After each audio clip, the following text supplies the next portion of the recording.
movimiento católico romano en defensa de la fe cristiana.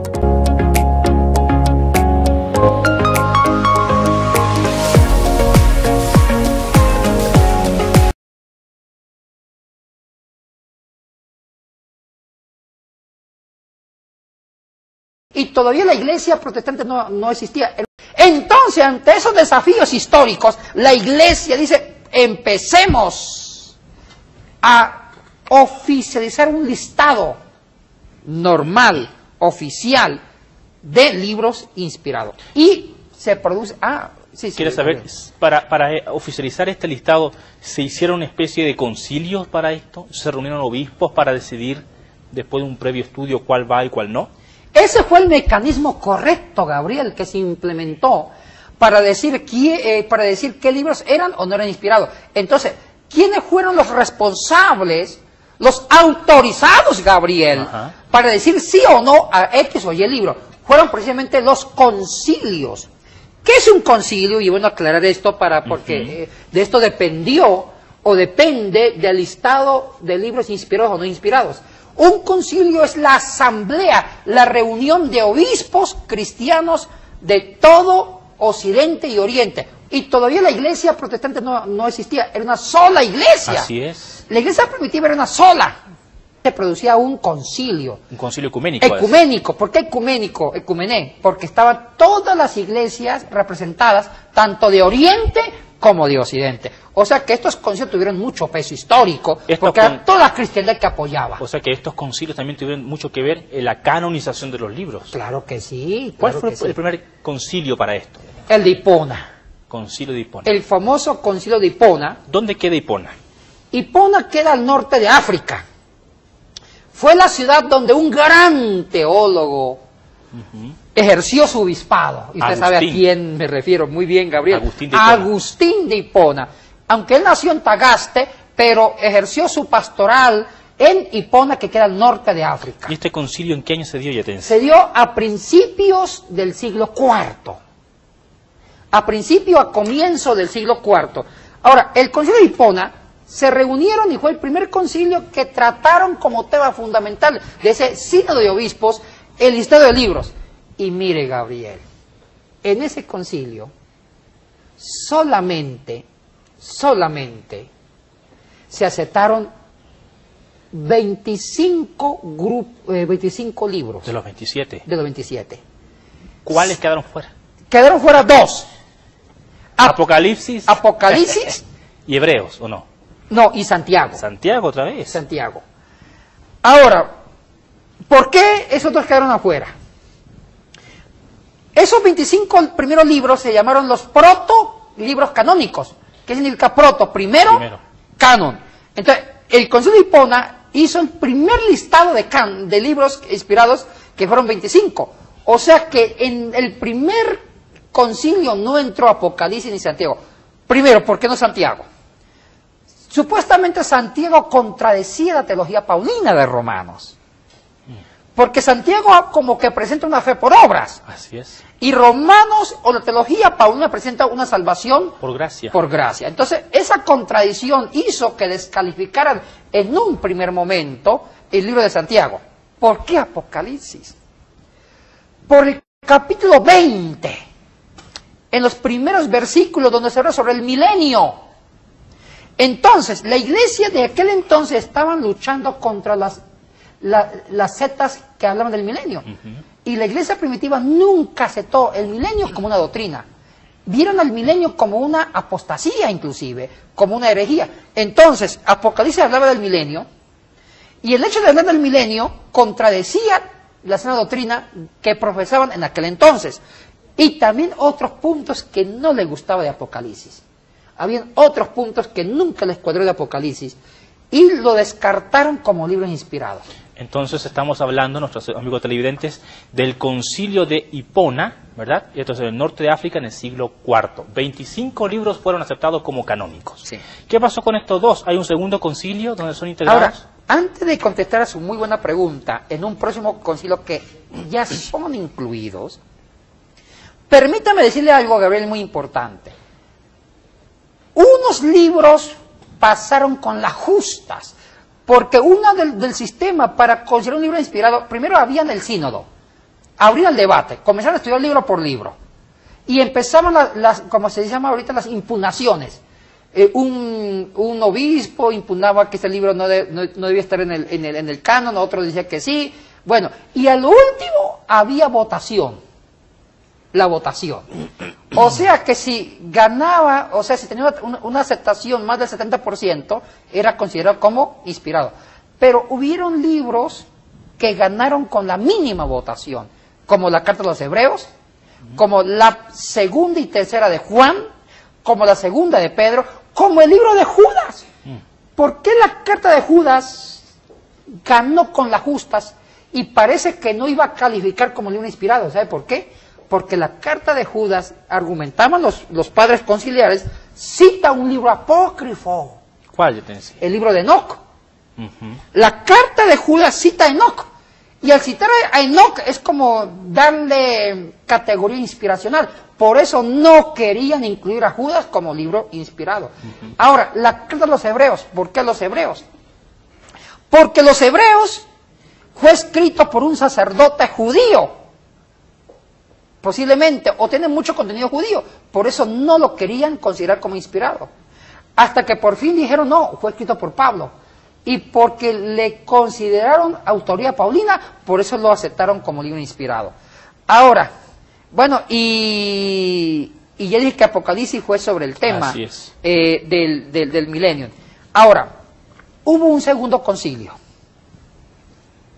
Porque los obispos de Occidente sí querían incluirlo en el canon Apocalipsis de Santiago. Los obispos de Oriente no. Y se produce un segundo concilio para tratar el tema del canon, que se llamó el Tercer Concilio de Cartago, celebrado en el año 397 después de Cristo, a finales del siglo IV. En este concilio, y Cartago justamente quedaba en África. Así es. Al norte de África. En el concilio de Cartago decidieron incluir Apocalipsis y Santiago. Es lo que se llama libros deuterocanónicos, que están en un segundo canon. Deutero es segundo, o también repetición. Segundo canon. Ay, mire, Apocalipsis ganó por un voto de lo permitido. Interesante. Ganó por un voto. Pero fue incluido, gracias a Dios. Es un libro lindo, de esperanza. ¿Quiere decir entonces que en el 397 se cerró el canon o hay un tercer concilio? No. Se puede decir que en el 397 se cerró el canon en cuanto a los 27 libros inspirados. Ya. Ay, mire, yo estoy muy contento que Apocalipsis haya sido incluido en el canon, porque es un libro extremadamente revelacional, inspirado. Es un libro de consolación para una iglesia que estaba siendo perseguida. Para una iglesia que estaba siendo perseguida. Yatensi nunca menciona a la Iglesia Católica. Esa iglesia que estaba siendo perseguida era la que está en estos concilios. Y se llama la Iglesia Católica. Entonces la Iglesia Católica no fue fundada por Constantino. Porque si hubiera sido fundada por él, nunca hubiera sido perseguida. La persecución terminó cuando llegó Constantino. La iglesia, hermosa, santa. Es la Iglesia Católica que viene desde el año 33 predicando el Evangelio. Año 33 cuando Cristo la fundó. Con esto se derrumba toda teoría protestante. Jaque mate. Para una iglesia que estaba siendo perseguida. Y que habla sobre los eventos futuros. Qué lindo libro, que vamos a... ya hay la autorización para que en un futuro hablemos una serie de programas que va a venir, va a haber una serie de programas sobre Apocalipsis. Eso ya vamos anunciando. Ahora bien, resulta que los obispos que tenían doctrinas de Arrio no quedaron conformes que se hubiera incluido Apocalipsis y Santiago. No quedaron conformes. Empezaron a debatir sobre el criterio que usaron los padres del concilio de Cartago, el tercer concilio de Cartago, de haber aceptado o no equilibrio y haber rechazado otros libros. Entonces pidieron otro concilio, me imagino. Ahora, hay un problema acá muy técnico, Gabriel. que no solamente aceptaron los 27 libros del Nuevo Testamento, también aceptaron los libros del Antiguo Testamento. En el 397. ¿Sí? No sabían si aceptar el concilio de Yania del Antiguo Testamento o el concilio alejandrino del Antiguo Testamento. Porque el concilio de Yania solamente aceptaban los famosos 39 libros del Antiguo Testamento, y el concilio alejandrino aceptaban los 39 más los libros apócrifos como Macabeo, Sabiduría, Judith, etc. Tobías. Entonces, el concilio tercero de Cartago aceptaron el concilio alejandrino del Antiguo Testamento, o sea que incluía los 39 libros más los otros 7 libros que los consideraban como libros apócrifos. Tremendo, ¿eh? Y esto despertó una polémica entre Oriente y Occidente. Me imagino. Y más también el tema de Apocalipsis, que tuvieron que convocar un tercer otro concilio, el Cuarto Concilio de Cartago. Se llama Cuarto Concilio de Cartago, celebrado en el año 419 después de Cristo. En el Cuarto Concilio de Cartago se aceptó lo decidido, se ratificó lo pactado en el Tercer Concilio de Cartago. Aceptar el Antiguo Testamento, tanto los libros, los primeros libros de Yania, aceptados por el Concilio de Yania, y también aceptar los libros aceptados por los judíos de habla griega en Alejandría, o sea, como Tobías, Macabeo, etcétera, etcétera. Ratificaron. Pero también siguieron existiendo guerras entre ellos.